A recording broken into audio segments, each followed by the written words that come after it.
Hello everyone, this is Kundan Kumar. Welcome to learning sessions. अगर आप भी जेआरपी एग्जाम की प्रिपरेशन कर रहे हो तो हमारे पास एएफएम सब्जेक्ट का फुल कोर्स अवेलेबल है, जिसके अंडर हम आपको प्रोवाइड करवाते हैं कॉन्सेप्चुअल वीडियोस जो कि हमारे हिंदी और इंग्लिश लैंग्वेज के मिक्स में अवेलेबल होते हैं। इसी के साथ हम आपको mock test, mega mock test और ई पीडीएफ नोट्स भी प्रोवाइड करते हैं, जिनकी हेल्प से आप इजीली रिवीजन कर सकते हो। और ये जो हमारी लाइव क्लास होती हैं वो आपको रिकॉर्डेड फॉर्म में भी मिल जाती हैं। तो अगर आप सिस्टमैटिक वे में एएफएम सब्जेक्ट की प्रिपरेशन करना चाहते हो तो फटाफट से हमारे कोर्स में एनरोल कर लीजिए। हमारे जो कोर्सेज हैं वो इजीली एक्सेसिबल हैं। अगर आप एक एंड्रॉइड यूजर हो तो आईआईपीएफ लर्निंग सेंटर एप्लीकेशन डाउनलोड कर लीजिए गूगल प्ले स्टोर से। और अगर आप एक आईओएस यूजर हो तो माई इंस्टीट्यूट आप डाउनलोड कर लीजिए ऐप स्टोर से। वहां पे आपको ऑर्गेनाइजेशन कोड यूज करना है GEGKT। तो फटाफट से इन एप्लीकेशन को डाउनलोड कर लीजिए, हमारे कोर्सेज में एनरोल कर लीजिए। और अगर आप अभी हमारे कोर्स में एनरोल करते हो तो आपको लगभग 82% का ऑफ मिल जाता है हमारे कोर्सेज पे, जिसके लिए आपको कूपन कोड यूज करना है आशीष। तो फटाफट से इस कूपन कोड का यूज करके हमारे कोर्स में एनरोल कर लीजिए। और हमारे टेलीग्राम चैनल को भी जरूर ज्वाइन कर लीजिए, क्योंकि हम इसमें एग्जाम से रिलेटेड, क्लासेस से रिलेटेड जितने भी इंपॉर्टेंट अपडेट्स हैं वो डालते रहते हैं। और अगर आपको भी किसी भी तरह की क्वेरी आती है तो आप इस चैनल पे मैसेज कर सकते हो। तो फटाफट से हमारे टेलीग्राम चैनल को ज्वाइन कर लीजिए ताकि कोई इंपॉर्टेंट अपडेट आपसे मिस ना हो जाए। इसका लिंक आपको वीडियो के डिस्क्रिप्शन बॉक्स में मिल जाएगा। तो शुरू करते हैं आज का टॉपिक। तो आज इस लेक्चर से हम लोग एएफएम की एक न्यू सीरीज स्टार्ट करने वाले हैं, जहां पर एएफएम के जितने भी इंपॉर्टेंट टॉपिक्स हैं उसके ऊपर हम डिटेल में डिस्कशन करने वाले हैं। और ये जो सीरीज है वो एग्जाम पॉइंट ऑफ व्यू से काफी ज्यादा इंपॉर्टेंट रहने वाली है, क्योंकि इस सीरीज के अंदर जितने भी टॉपिक्स हम यहाँ पर डिस्कस करेंगे एग्जाम के हिसाब से वो काफी ज्यादा इंपॉर्टेंट टॉपिक रहेंगे और उसमें से सबसे ज्यादा क्वेश्चंस आने के चांसेस रहेंगे। ठीक है, तो आपको इस सीरीज को शुरू से लेकर एंड तक जरूर यहाँ पर फॉलो करना है, और जितने भी वीडियोस आए उनको आपको डेली बेसिस पे जो है अच्छे तरीके से अटेंड करना है, उनको गो थ्रू करना है, ताकि आपकी एग्जाम की प्रिपरेशन अच्छे तरीके से हो सके। ठीक है, तो सेशन को शुरू करने से पहले आप सभी से रिक्वेस्ट है कि सेशन को शेयर कर दीजिए अपने फ्रेंड्स के साथ, कलीग्स के साथ, ताकि वो भी इस सेशन का बेनिफिट जो है वो ले सके। ठीक है, तो आज का जो हमारा फर्स्ट टॉपिक है वो है फॉरेन एक्सचेंज अरिथमेटिक। तो जो फॉरेन एक्सचेंज अरिथमेटिक है वो काफी ज्यादा इंपॉर्टेंट टॉपिक है। इसमें से थ्योरी के भी क्वेश्चंस आते हैं और प्रैक्टिकल क्वेश्चंस भी आते हैं, और जो क्वेश्चंस आते हैं वो बहुत ही इजी होते हैं। तो आसानी से आप इस टॉपिक को अगर अच्छे से प्रिपेयर कर लेते हो तो अच्छे मार्क्स आप गेन कर सकते हो। तो अगर हम फॉरेन एक्सचेंज अरिथमेटिक की बात करें कि फॉरेन एक्सचेंज अरिथमेटिक बेसिकली यहाँ पर है क्या, अगर हम सिंपली बात करें तो फॉरेन एक्सचेंज अरिथमेटिक एक ऐसी प्रोसेस होती है जहां पर हम एक करेंसी को दूसरी करेंसी के साथ एक्सचेंज करते हैं। जैसे एग्जाम्पल के मान के चलो, आपके पास 1000 यहाँ पर क्या थे, रुपीज थे। आपने उसको यहाँ पर यूएसडी डॉलर में जो है वो कन्वर्ट कर लिया। तो ये जो प्रोसेस है जिसके थ्रू आपने रुपीज को डॉलर में कन्वर्ट किया, उसे हम कहते हैं फॉरेन एक्सचेंज अरिथमेटिक। अब ये फॉरेन एक्सचेंज अरिथमेटिक की जो प्रोसेस है और इसकी जो नीड है उसको एक प्रॉपर एग्जाम्पल के साथ हम यहाँ पर समझेंगे।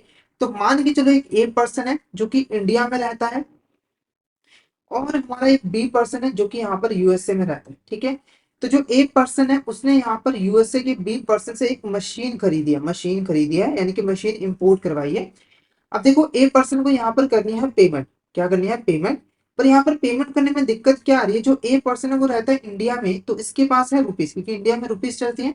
और ये पर्सन रहता है हमारा यूएसए में, तो वहां पर चलता है डॉलर्स। ठीक है, तो ये जो पेमेंट है वो करना चाह रहा है रुपीज में, पर ये जो है वो पेमेंट रिसीव करना चाह रहा है डॉलर्स में, तो यहाँ पर पेमेंट हो नहीं पा रही है। तो यहाँ पर एंट्री होती है थर्ड पार्टी की, जो कि नॉर्मली कौन होती है? बैंक होती है। कौन होती है? बैंक होती है। बैंक क्या कर रही है? बैंक ए को कह रही है कि आप हमें रुपीज दे दो। ठीक है, आप रुपीज दे दो, उसके इक्वल वैल्यू में हम डॉलर्स कन्वर्ट करके बी को दे देंगे। यानी कि अगर मान के चलो हमारी जो रुपीज हमारे जो डॉलर्स की पेमेंट करनी है वो $10,000 है। कितने? $10,000 है, और जो एक्सचेंज रेट है मान लो ₹80 चल रहा है। तो आप एक काम करो, हमसे ना $10,000 बाय कर लो। यानी कि उसके लिए आप मुझे कितने पे करोगे? 10,000 इंटू 80।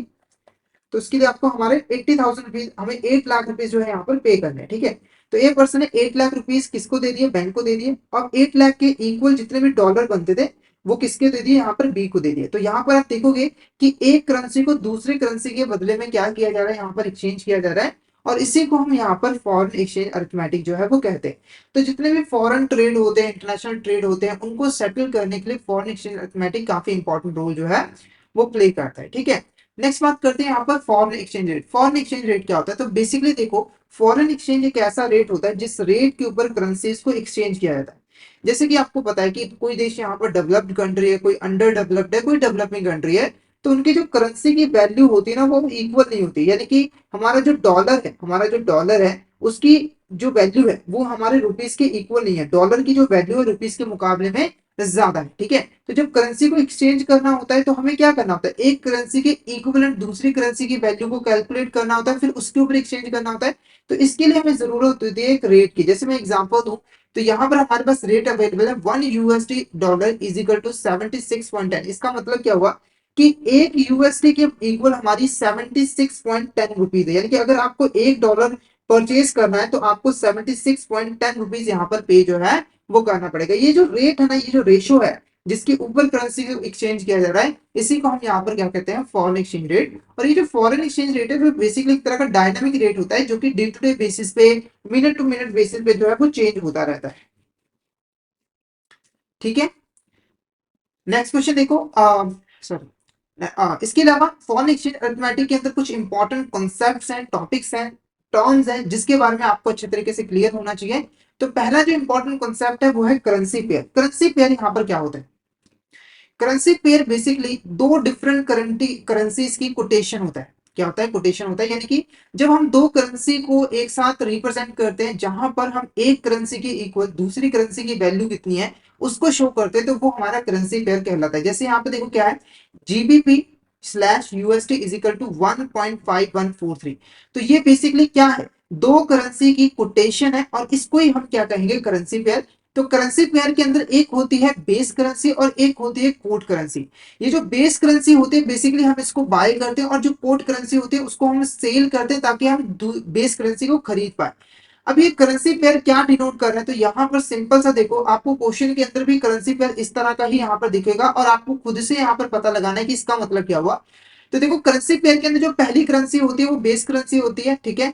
तो ये जो करेंसी पेयर है वो डिनोट करे कि 1 जीबीपी इज इक्वल टू कितना है, 1.543।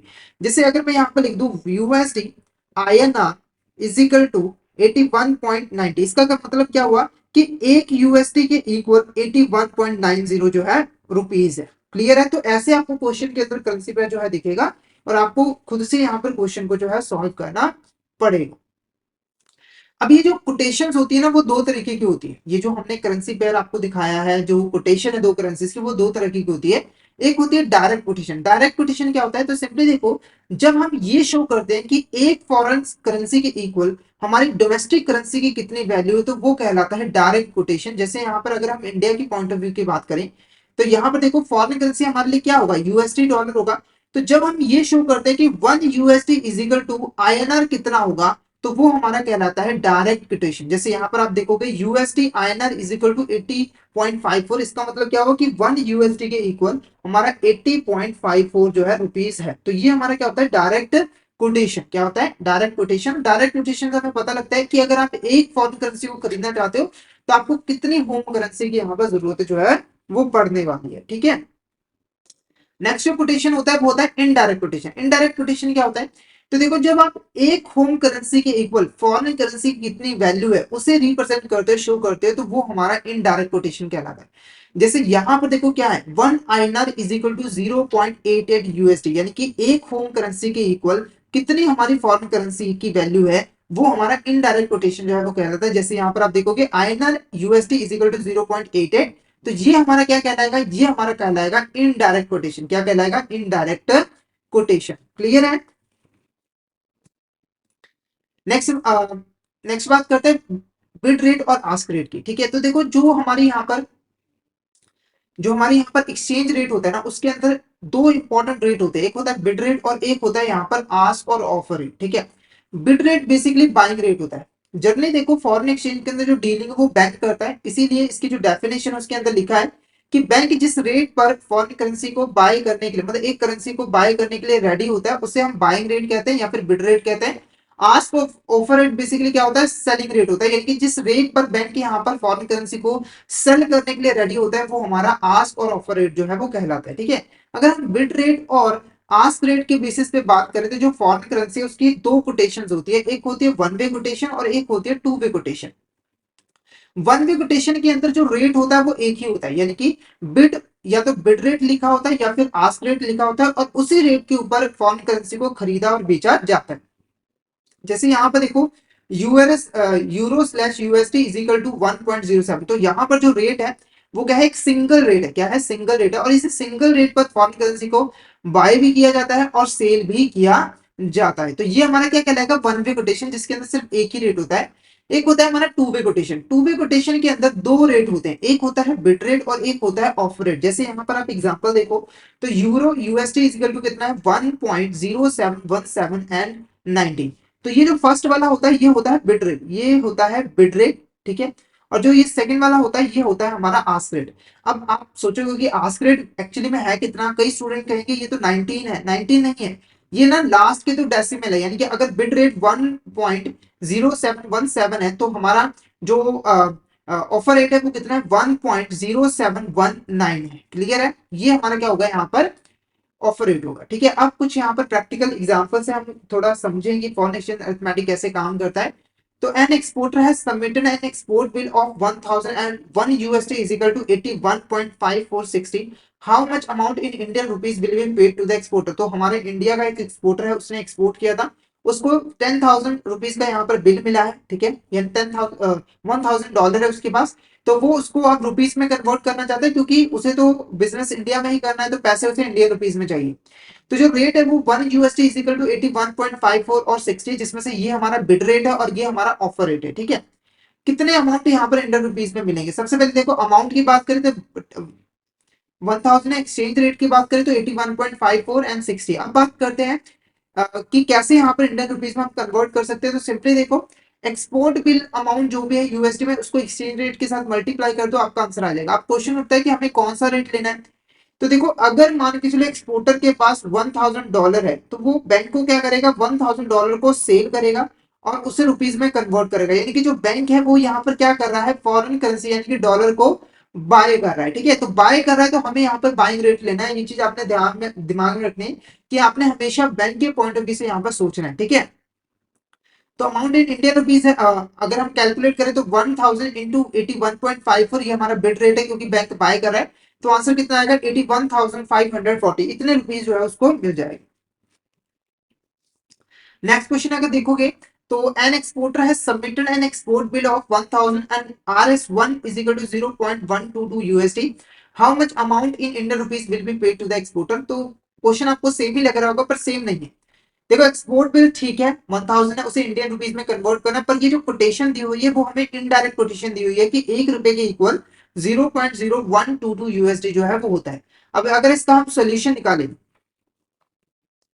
अब अगर हम इसका यहाँ पर सोल्यूशन निकालें, तो ऐसे क्वेश्चन अगर आपके पास आ जाए, इनडायरेक्ट कोटेशन कभी आ जाए, तो पहले आपको क्या करना है, उसको डायरेक्ट कोटेशन में कन्वर्ट करना है। कैसे कन्वर्ट होगा, तो जो आपकी इनडायरेक्ट कोटेशन है उसको 1 के साथ डिवाइड कर दो। तो 1 डिवाइडेड बाय इनडायरेक्ट कोटेशन कितने, 0.122 इज इक्वल टू कितना आ जाएगा, 81.96। बाकी का जो प्रोसेस है बिल्कुल सेम है। Amount in Indian rupees is equal to export bill amount in USD into exchange rate. तो हमारा करेक्ट आंसर क्या रहेगा, 81,960। नेक्स्ट हमारा जो टॉपिक है वो है क्रॉस रेट और फॉरेन एक्सचेंज का। ये काफी ज्यादा, सबसे ज्यादा इंपॉर्टेंट टॉपिक होता है क्रॉस रेट। अब ये क्रॉस रेट होता क्या है, तो देखो सबसे पहले ये समझते हैं कि क्रॉस रेट की हमें जरूरत क्या पड़ती है। देखो, जब दो करेंसी का एक्सचेंज रेट आपके पास गिवन हो तो आप आसानी से उसको कन्वर्ट कर सकते हैं, एक्सचेंज कर सकते हैं। जैसे अगर हमारे पास यूएसडी आईएनआर का रेट 80 रुपीज है, तो आपको पता है कि 1 USD is equal to 80 rupees है, तो आप आसानी से एक्सचेंज कर सकते हो। पर अज्यूम करो कि आपके पास दो ऐसी करेंसीज हैं जिनको आप एक्सचेंज तो करना चाहते हैं एक दूसरे से, पर इसका एक्सचेंज रेट ही नहीं है। जैसे अगर आप यहाँ पर यूरो और आईएनआर को एक्सचेंज करना चाहते हो और इसका एक्सचेंज रेट अवेलेबल नहीं है, ये सिर्फ आपको ज्यूम करना है, रेट अवेलेबल है, सिर्फ समझाने के पर्पज से मैंने आपको बताया कि मान के चलो ये अवेलेबल नहीं है, तो उस केस में आप कैसे यहाँ पर कन्वर्ट करोगे, तो वहां पर हम यूज करेंगे क्रॉस रेट का। कहाँ पे यूज करेंगे, हम यूज करेंगे क्रॉस रेट का। क्रॉस रेट का कैसे यहाँ पर यूज किया जाएगा, तो इसको एक एग्जांपल के साथ यहाँ पर समझेंगे। तो देखो, B wants to debit euro, B को यूरो चाहिए। हमारे पास जो एक्सचेंज रेट है वो USD 1 is equal to INR 76.1020, USD 1 is equal to euro 1.06 1.10, ठीक है। तो हमें यूरो और आईएनआर का जो एक्सचेंज रेट है वो फाइंड आउट करना है। तो जब भी आपके पास ऐसा क्वेश्चन है, तो सबसे पहले आपको क्या करना है, आपको एक ऐसी करेंसी यहाँ पर फाइंड आउट करनी है जिसका दोनों के साथ एक्सचेंज रेट गिवन हो। जैसे हमने यूएसडी यहाँ पर कॉमन करेंसी फाइंड आउट कर ली, इसका आईएनआर के साथ भी एक्सचेंज रेट गिवन है और यूरो के साथ भी यहाँ पर एक्सचेंज रेट गिवन है। अब हमें करना क्या है, सबसे पहले देखो आपके पास यूएसडी है, तो आप मतलब कि आपके पास आईएनआर है, तो आप क्या करोगे, आईएनआर को बेचकर यूएसडी को बाय करोगे, ठीक है। तो 1 USD इज इक्वल टू कितना है, 76.20। अब ये 20 हमने क्यों लिया है, क्योंकि यहाँ पर बैंक क्या कर रहा है, सेल कर रहा है। हमने आईएनआर बेचा और यूएसडी को खरीदा, तो बैंक यहाँ पर यूएसडी को क्या कर रहा है, सेल कर रहा है, तो वहां पर 76.20 आएगा। उसके बाद क्या करेंगे हम, ये जो यूएसडी हमने बैंक से खरीदी है उसको बेचकर यूरो को खरीद लेंगे, तो यहाँ पर 1 USD इज इक्वल टू कितना है, यूरो 1.06, ठीक है। अब एक चीज आप यहाँ पर नोटिस करो, 1 USD is equal to INR 76.20 है, 1 USD is equal to euro 1.06 है, यानी कि ये दोनों एक दूसरे के बराबर है। अगर मैं इसको ऐसा लिख दूं, अगर मैं इसको यहाँ पर ऐसा लिख दूं, INR INR 76.20 is equal to है हमारा यूरो यूरो हमारा 1.06, क्योंकि ये दोनों ही 1 USD के इक्वल है, तो इसको इसको माइनस करके ये दूसरे एक दूसरे के बराबर आ जाएंगे, ठीक है। उसके बाद अब हमें यहाँ पर रेट फाइंड आउट करना है, कैसे करना है, देखो ये दोनों एक दूसरे के बराबर है, हमें 1 यूरो का रेट फाइंड आउट करना है, तो 1.06 यहाँ पर आ जाएगा और यहाँ पर हो जाएगा डिवाइड, और यहाँ पर 1 यूरो की वैल्यू जो है निकल कर आ जाएगी। तो अगर हम 76.20 को डिवाइड कर देते हैं 1.06 के साथ, तो ये कितना आ जाएगा, 71.88। तो 71.88 ये हमारा क्या है, यूरो और आईएनआर का रेट है, यूरो और आईएनआर का रेट है। तो अगर आपके पास ऐसा क्वेश्चन आए तो आप आसानी से क्वेश्चन को जो है वो सॉल्व कर सकते हो।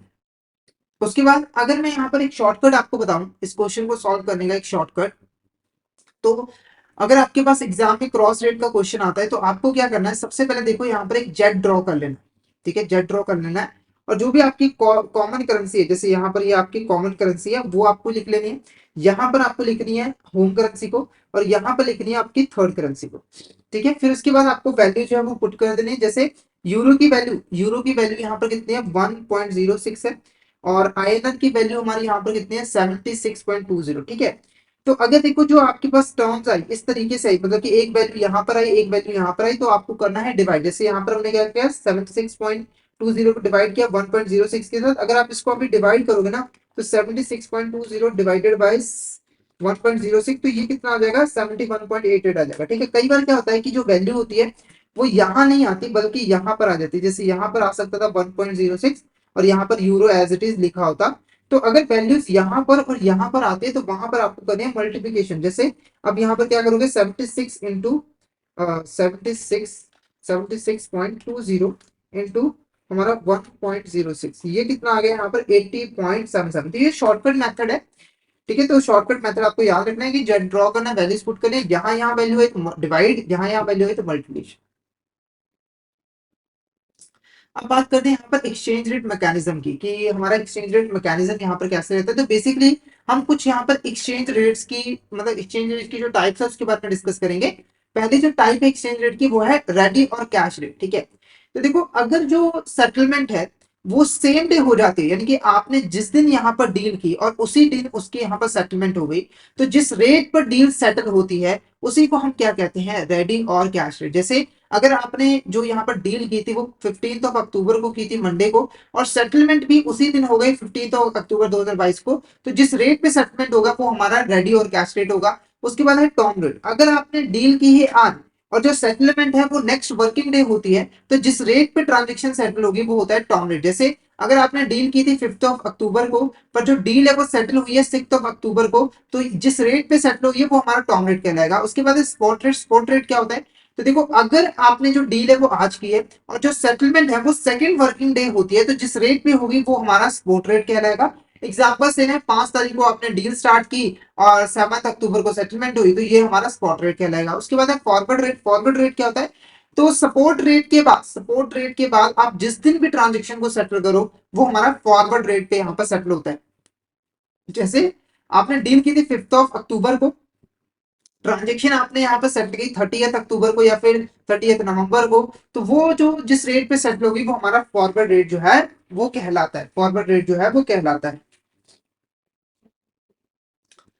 नेक्स्ट क्वेश्चन, जो नेक्स्ट टॉपिक है हमारे यहाँ पर forward margin, points, premium and discount. तो बेसिकली हम यहाँ पर सबसे पहले फॉरवर्ड मार्जिन क्या होता है या फिर फॉरवर्ड पॉइंट्स क्या होता है उसके बारे में यहाँ पर डिस्कस करेंगे। अब देखो क्या होता है कि जो हमारा सपोर्ट रेट है, जो हमारा सपोर्ट रेट है और जो हमारा फॉरवर्ड रेट है, इसके बीच में मेन डिफरेंस क्या है कि सपोर्ट रेट में जो ट्रांजेक्शन सेटल होती है वो 2 दिन के अंदर अंदर में हो जाती है, मतलब कि सेकंड वर्किंग डे हो जाती है। पर फॉरवर्ड रेट में क्या होता है कि जो ट्रांजेक्शन है वो 2-3 दिन के बाद, महीनों के बाद यहाँ पर सेटल होता है। तो समय के गुजरने की वजह से सपोर्ट रेट और फॉरवर्ड रेट में डिफरेंस आ जाता है। जैसे हो सकता है कि 15 अक्टूबर को जो सपोर्ट रेट चल रहा था वो 80.76 चल रहा था, पर क्या हुआ कि आपने 1 मंथ के बाद यहाँ पर ट्रांजेक्शन को सेटल किया, तो अब जो रेट चल रहा है वो 81.76 चल रहा है।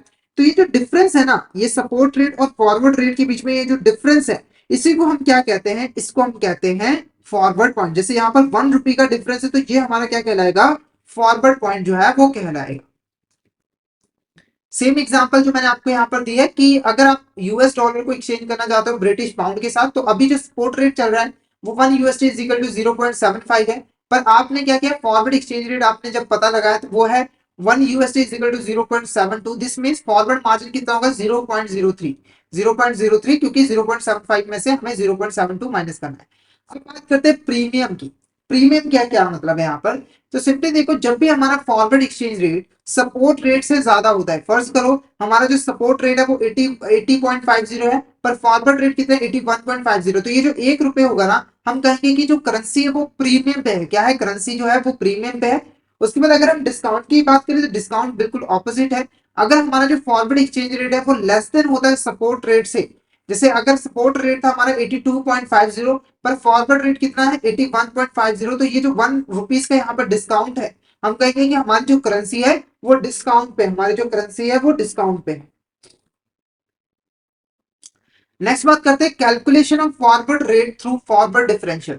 अब हम यहाँ पर फॉरवर्ड रेट को कैसे यहाँ पर कैलकुलेट कर सकते हैं फॉरवर्ड डिफरेंशियल से, तो देखो दो तरीका है। अगर हमारी करेंसी प्रीमियम पे है तो अलग तरीका है, अगर हमारी जो करेंसी डिस्काउंट पे तो अलग तरीका है। क्या तरीका है, तो देखो अगर आप फॉरवर्ड रेट को कैलकुलेट करना चाहते हो तो दो चीजें आपको चाहिए, सपोर्ट रेट और फॉरवर्ड डिफरेंशियल, ठीक है।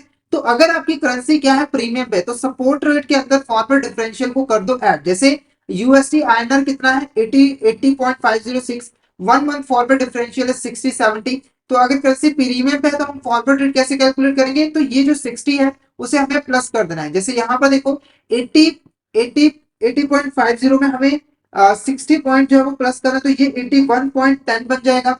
और अगर हम सेलिंग रेट में करें 70 ऐड करें तो ये 81.30 हो जाएगा, 81.30 जो है वो हो जाएगा। ये हमारा क्या है, यहाँ पर फॉरवर्ड रेट है। नेक्स्ट बात करते हैं यहाँ पर डिस्काउंट की। नेक्स्ट बात करते हैं यहाँ पर डिस्काउंट की। डिस्काउंट हमारा क्या है, forward rate is equal to support rate minus forward differential. अगर आपकी जो करेंसी है वो डिस्काउंट पे होती है तो आपको क्या करना है, सपोर्ट रेट में से फॉरवर्ड डिफरेंशियल को माइनस करना होता है। जैसे USD INR is equal to 80.5060, 1 month forward differential कितना है 40-30 फॉरवर्ड रेट आपको कैलकुलेट करना है, तो आपको क्या करना है, माइनस करना है। जैसे अगर आप 80.50 में से 40 माइनस करोगे तो आपका 80.10 आ जाएगा, और अगर आप 80.60 में से 30 माइनस करोगे तो आपका 80.30 जो है वो आ जाएगा। क्लियर है।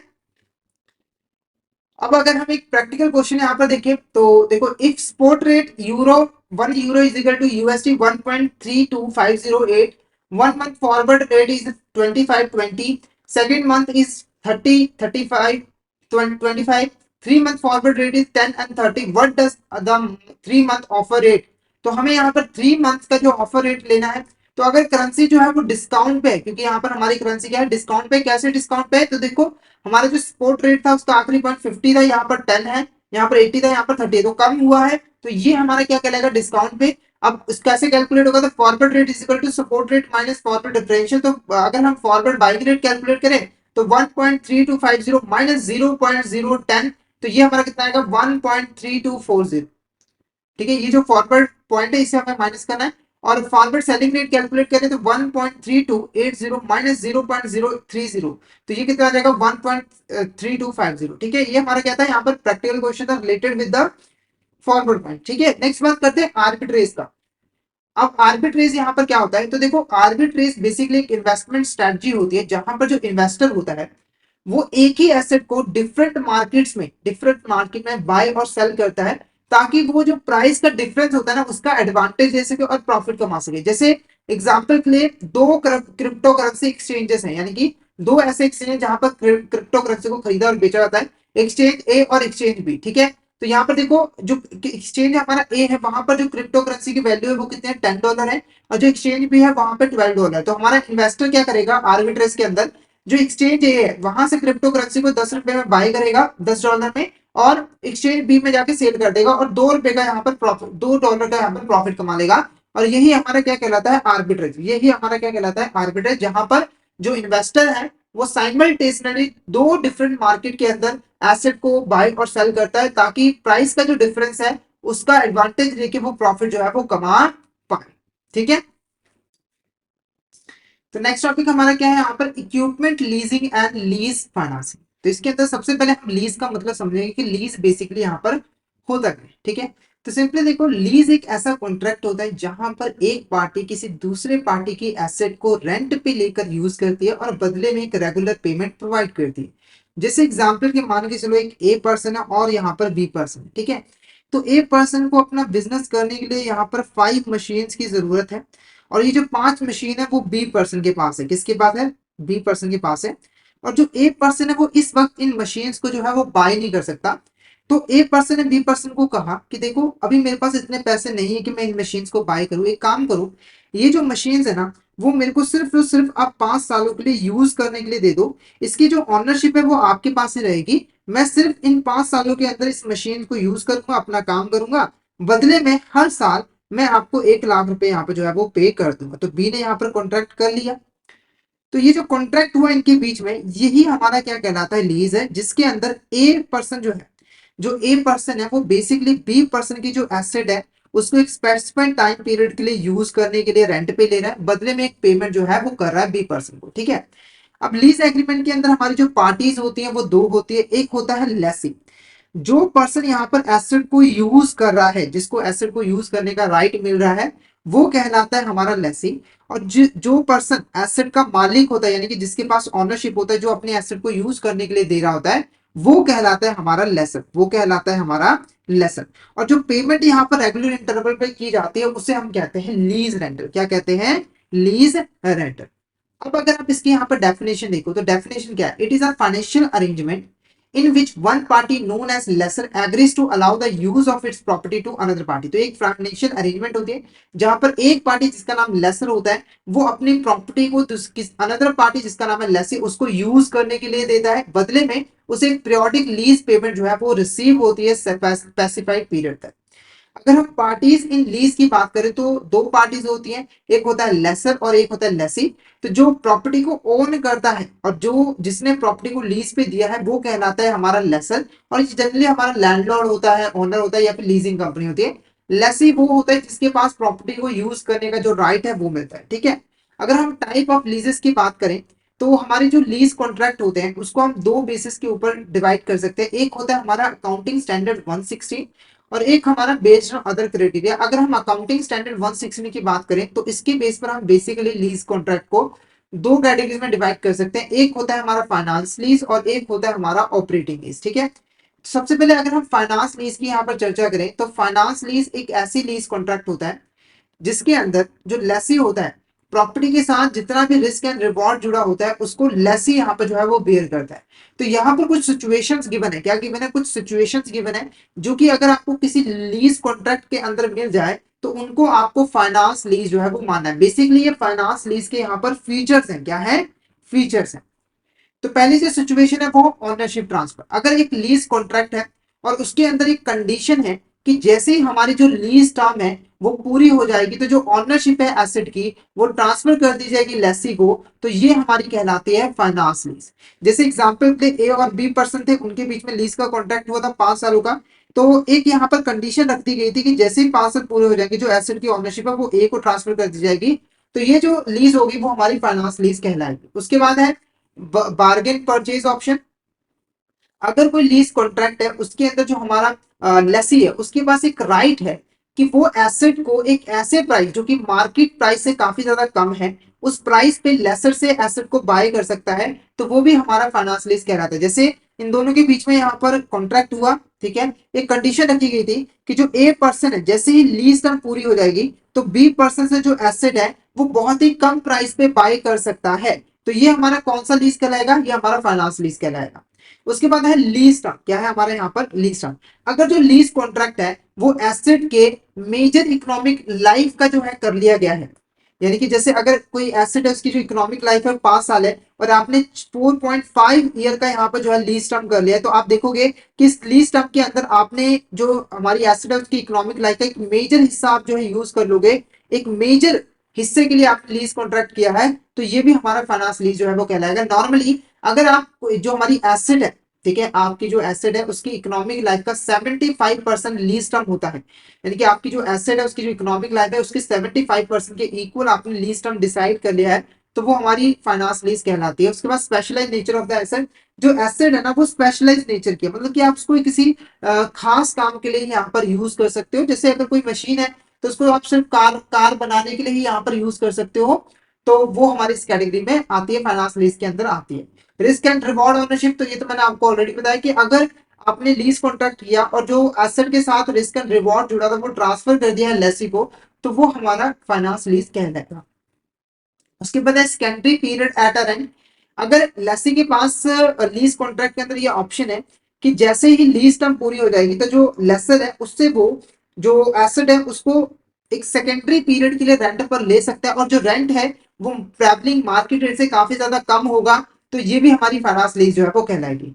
नेक्स्ट क्या है ऑपरेटिंग लीज। ऑपरेटिंग लीज क्या होता है? तो देखो हमने ये जो फीचर्स ऊपर डिस्कस किए हैं, अगर किसी लीज कॉन्ट्रैक्ट में इनमें से कोई भी फीचर ना दिखे तो वो हमारा कहलाता है ऑपरेटिंग लीज। कहने का मतलब क्या है, अगर कोई लीज जो है वो फाइनेंस लीज नहीं है तो वो हमारी ऑपरेटिंग लीज जो है वो कहलाती है। अब अगर हम बेस्ड ऑन अदर क्राइटेरिया की बात करें तो सबसे पहले आता है हमारा इसके अंदर लीवरेज लीज, ठीक है। नॉर्मली देखो हमारा जो लीज कॉन्ट्रैक्ट होता है उसके अंदर दो पार्टीज होती है, एक लेसर और लेसी। पर लीवरेज लीज के अंदर थ्री पार्टीज होती है, एक होता है लेंडर, एक होता है हमारा लेसर, और एक होता है हमारा यहाँ पर लेसी। तो इस कॉन्ट्रैक्ट के अंदर बेसिकली होता क्या है, तो जैसे ही लेसी लेसर के पास एसेट्स को लीज पे लेने के लिए जाता है, तो जो लेसर है उसके पास एसेट पहले से नहीं होती, बल्कि लेसर क्या करता है, लेंटर से लेता है लोन, लेंटर से लेता है लोन, उससे करता है बाय एसेट को और फिर उसको यहाँ पर लीज पे दे देता है। जैसे अगर एक सिंपल एग्जांपल समझे तो ए बी और सी पर्सन थे, ठीक है।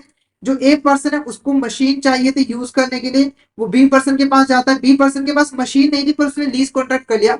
बी पर्सन ने क्या किया, सी पर्सन से लिया लोन और उससे क्या किया, एसेट मशीन को किया बाय और उसको यहाँ पर लीज पर जो है वो दे दिया, तो ये हमारा लीवरेज लीज कहलाता है, ठीक है। अब लीवरेज लीज की एक खासियत है कि जब भी लीवरेज लीज से रॉयल हमारी लीज रेंटल आती है तो उसके दो पोर्शन किए जाते हैं, एक पोर्शन जाता है लेसर के पास और एक जाता है लेंडर के पास, ताकि उसका जो लोन है वो वापस किया जा सके।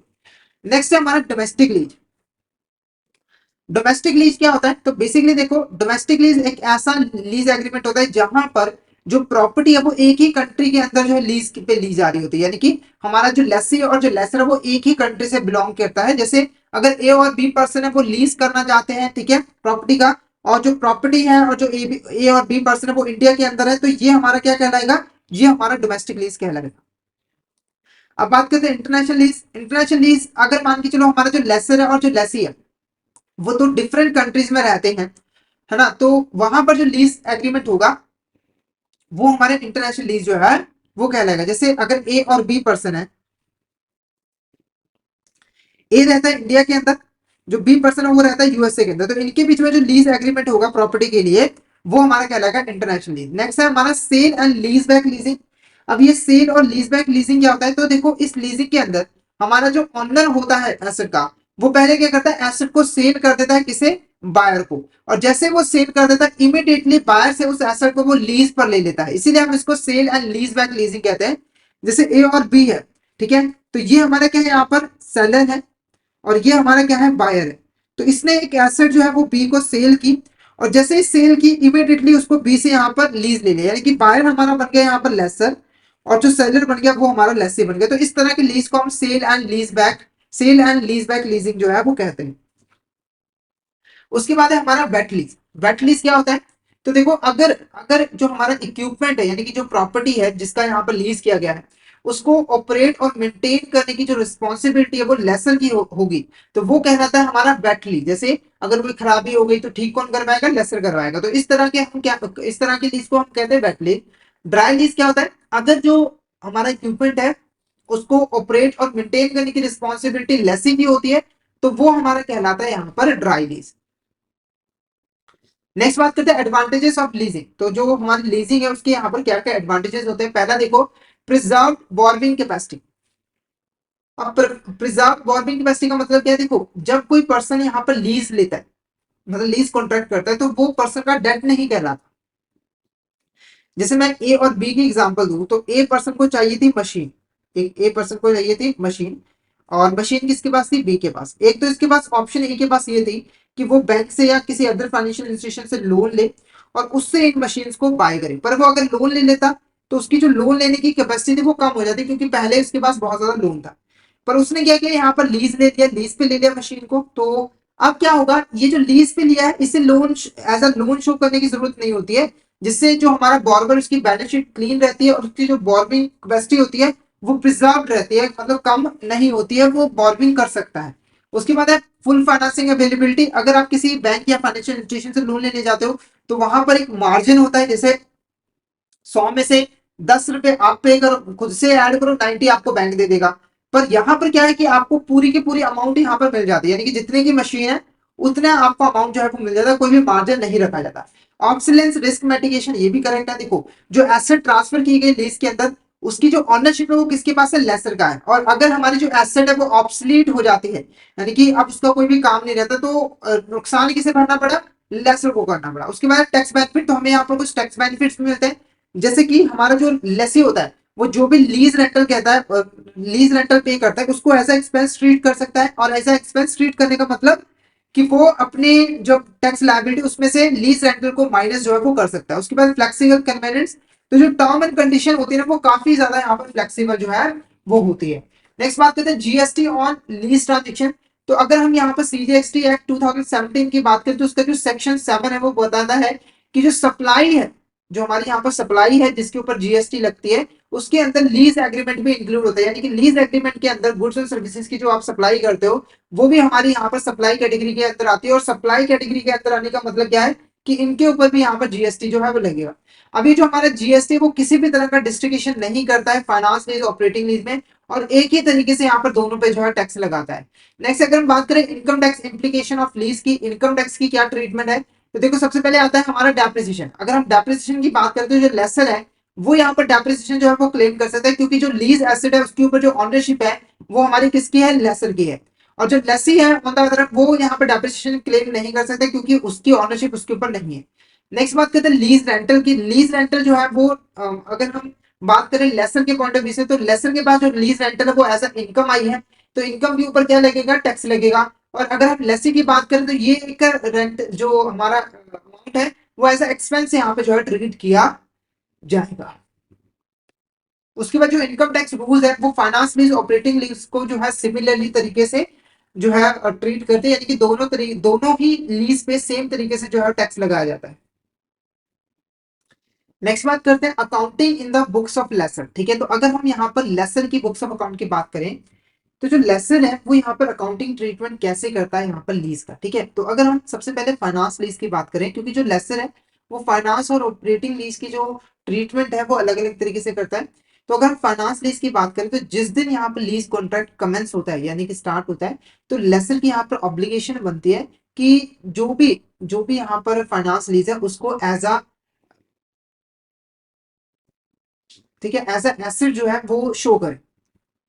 यानी कि बैलेंस शीट के अंदर जो है जो भी हमारी एसेट है उसको यहाँ पर जो है वो शो करेगा। और जो एसेट है वो बेसिकली रिसीवेबल के फॉर्म में जो है वो शो की जाएंगी। कहने का मतलब क्या है, कहने का मतलब क्या है कि जो भी लीज कॉन्ट्रैक्ट है, जो भी यहाँ पर लीज कॉन्ट्रैक्ट है, तो जो लेसर है उसको एज अ एसेट ट्रीट करेगा, अपनी बैलेंस शीट में एज अ एसेट यहाँ पे शो करेगा। और जो एसेट होगी उसका नाम क्या होगा, रिसीवेबल। और कितनी अमाउंट यहाँ पर शो की जाएगी, तो amount equal to the net investment in the lease, यानी कि नेट इन्वेस्टमेंट जो यहाँ पर की है लीज कॉन्ट्रैक्ट के अंदर उसके इक्वल जो है रिसीवेबल जो है लेसर यहाँ पर शो करेगा।